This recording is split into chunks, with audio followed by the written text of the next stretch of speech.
The ULP is important to Uganda in the following aspects. One, the ULP targets the urban areas. Most interventions, most NGOs in Uganda are targeting rural settings. This one is unique in that it's trying to look at the urban poor. Most people believe that the poor are only found in rural areas. My experience is that the urban areas have the worst poor. You cannot find a beg on the street in the rural areas, but in the urban areas, people are sleeping on the streets. People are begging on the streets. So this intervention, which tries to look at the urban poor, is really very timely, seeing that we are having a very big influx of people from the rural to the urban areas, putting a lot of pressure on the available facilities in the urban areas. We realize that there is a relationship between the three aspects: environment, poverty, and health. And we realize that when the environment is improved, we realize that the biggest environmental problem in Kampala was waste. When it is improved, these people also will be at lesser risk of getting the diseases, because most of the diseases, the outbreaks are related to poor disposal mechanisms of waste in the city here. And we also realize that by improving the solid waste management, these people could get alternative employment through the recycling process. So they could earn some sort of livelihoods out of the processes. So that was our linkage of the three.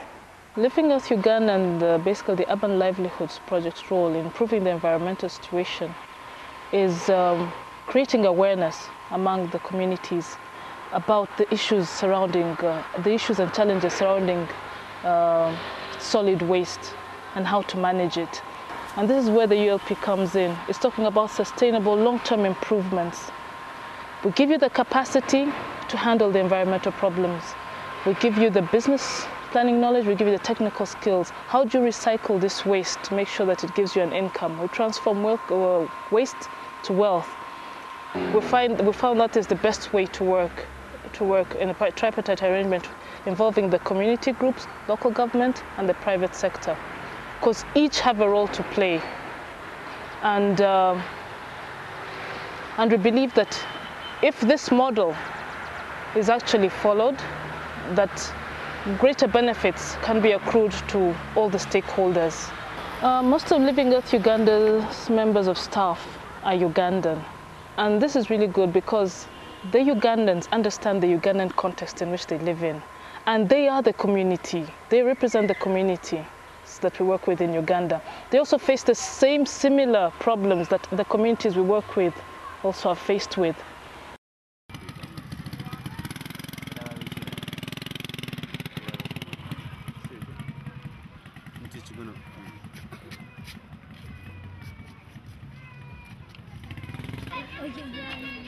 So,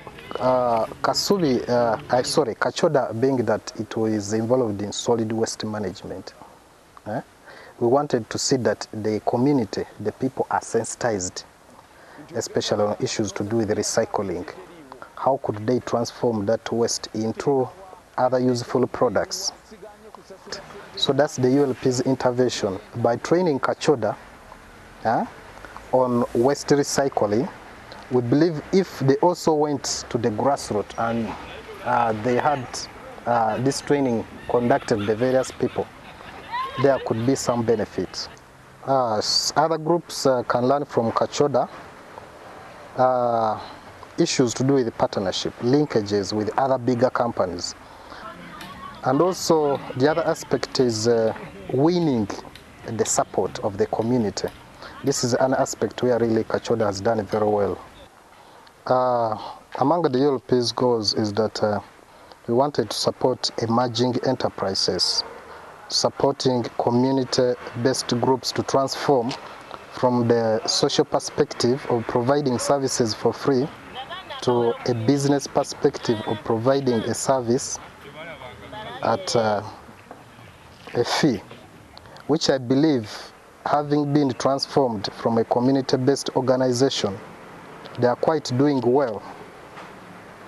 We came into a situation where most of these groups could not even articulate their needs, or even ask local government about the services they actually deserved as citizens of Uganda. But with the heightened levels of confidence and what they're able to do in the communities and the income generating products they have put up and the improvement in their livelihoods, people in the community see this. That has also boosted not only the confidence of the community groups, but also of local government in them. And this shows that actually local community, emerging small community groups can actually deliver on services if they're given the right blend of skills.